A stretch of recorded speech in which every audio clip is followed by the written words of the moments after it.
Hello everybody on YouTube. It's Xaldin, the Magician Master 100, known as the Master of all Spellcasters. Today, I want to talk to you all about a particular subject, rogue decks. Now, for those who don't know what a rogue deck is basically a deck that does exist, but not much players use them in competitive games. For example, in Yu-Gi-Oh, I have a few rogue decks myself. I have my Prophecy Spellbook deck and my Yosenjus, as I have them right here. Now, why I want to talk about rogue decks is because should we keep them close to us or be using them? Because the thing is that every time I look at a game or even a deck profile or even at regionals, nationals, locals, and so many other tournament events, we rarely see the rogue decks. The only time when we see a rogue deck is at mostly regionals. Or maybe in locals as well. But when we see a national or a bigger event than nationals, we don't really see that many rogue decks. People rather prefer the top tier decks, like the tier 1, tier 0 decks. But that's the thing about the tier 1, tier 0 decks. What people somewhat don't realize is that when using those decks, well, they're bound to get banned. Somewhere down the line, somewhere down the road, down in the future, there will be a time when they'll get hit. For another example, when we saw that the, what was that one? The Necrolls. My bro Christian Dragoon mentioned about Necrolls might getting hit in the ban list a little while back ago. And of course, people were like sitting around going, "Oh, Necrolls are gonna get hit. Yeah, they're not gonna get hit." And of course, joke's on them. It turns out Christian Dragoon's prediction actually happened. They actually did get hit. And that's a thing I want to talk to you all about, is that Konami is bound to hit the tier 1, tier 0 decks.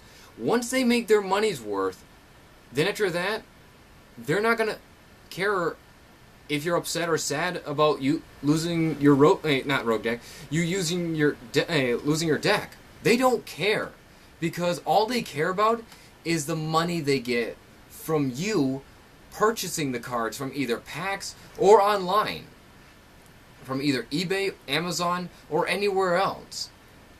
They don't really give two shits about the fact that you lost your favorite deck. Even if you let them a letter or even a comment on them on either website, social medias, anywhere, you know what they're going to do? They're just going to basically either delete the message, brush it off, or just sit there kicking back with a cigar in their mouth. Well, I mean, maybe they do smoke cigars or cigarettes.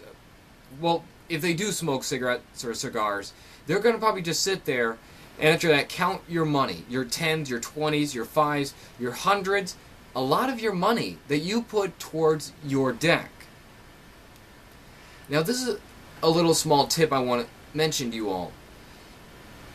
Yes, you can. I'm not saying you don't have to play the tier 1, tier 0 decks. I'm not saying don't play them. If you want to play them, that's your business. If you want to play them, that's fine with me. I don't care what deck you play with. As long as it's a legal deck, of course. I mean, outside of tournaments, I can't say what deck you can't play with. But in regionals or in certain tournaments, I really would expect you to play a legal, legitimate deck. But however, the thing of it is that I'm saying is the rogue deck you have with you, your whatever deck that's a rogue deck or a deck that nobody knows about, keep it close to you. Make sure you have it still with you. Because, like I said, Konami will bound to hit them. It will bound to happen. It's gonna happen somewhere down the line. Once Konami makes their money's worth from those decks or from those particular cards, they're gonna probably grab that switch and release the switch or pull the switch. And when the ban list gets, posted, then after that, what you gonna do now? You probably won't have another particular deck to play with. You don't have another other deck. That's why you had to have a spare deck. A deck, either a rogue deck or another deck that has not been hit yet. If you keep a deck that's not been hit, or a rogue deck, then after that, you can still play Yu-Gi-Oh! And of course, you may think that Konami might have the last laugh, but you might also have the last laugh as well. Because the fact of the matter is, you're also saving yourself money by keeping a certain deck with you. So if you find a particular deck that you might not like that they release, okay, that's fine. I still have my deck here. I still have my rogue deck or a deck that hasn't been hit yet. I'm pretty much set. I don't need to buy any more packs. I don't need to buy any more cards. I've got my deck right here. I can play with it. I can go to a certain event. I'm pretty much set. So if you know a deck is really broken, try to be one step ahead of Konami. Try to be smarter than them. Try to think, okay, the deck I have is extremely broken. Should I make another deck just to be sure that when this deck gets hit, I'll have another deck to play with? And of course, the other thing of it is that you're spending so much money on these decks, like hundreds, twenties, well, maybe not thousands, well, maybe thousands, maybe, on a deck that might get hit. So you need to be prepared, because we don't know when the ban list is going to get hit. And so far, by the time this video is being uploaded, my Prophecy Spellbook deck has not been hit yet. It's not been hit. Neither has my Yosenju's not been hit. And when you go to like a certain event, like a locals, a regionals, or a nationals event, and players are going to be like, okay, I got my top tier 1, tier 0 deck. What deck do you got? And of course, you'll probably be like, oh, I got Yosenju's. And they'll probably be like, what the hell's Yosenju's? Oh, you never heard of the Yosenju's? They've been around for quite some time, actually.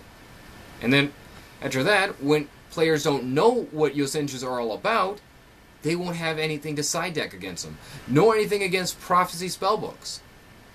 Because the best part about rogue decks, people always set up their side decks to be able to go against certain other decks, especially the tier 1, tier 0 decks. So by having a rogue deck, and nobody's prepared for these certain decks, you'll be one step ahead of them, and they won't be able to side deck against you. So, should we keep our rogue decks close to us? Yes. Should we get rid of our tier 1, tier 0 decks? No. I'm saying is, you can still play with tier 1, tier 0 decks. I'm going to make this clear. You can still play with your tier 1, tier 0 decks. But what I'm also saying is, the deck you played previously, or a rogue deck, keep them close to you. Keep a deck close to you. You can still play with your tier 1, tier 0 deck, or whatever deck you're playing with, but try to be prepared for when Konami is going to hit that deck in particular. So you can, 1, save money, and 2, you'll still have a deck to play with. So that is my thoughts on rogue decks, and my advice on keeping rogue decks close to you, or any certain other deck close to you. I hope you all enjoyed. Please comment, rate, subscribe, and I will hopefully see you all in my next... Oh wait, also I forgot to mention, follow me on Facebook, Twitter, and Tumblr if you have not followed me yet. And also I'd appreciate it if you subscribe to my channel. And I will see you all in my next video. See ya!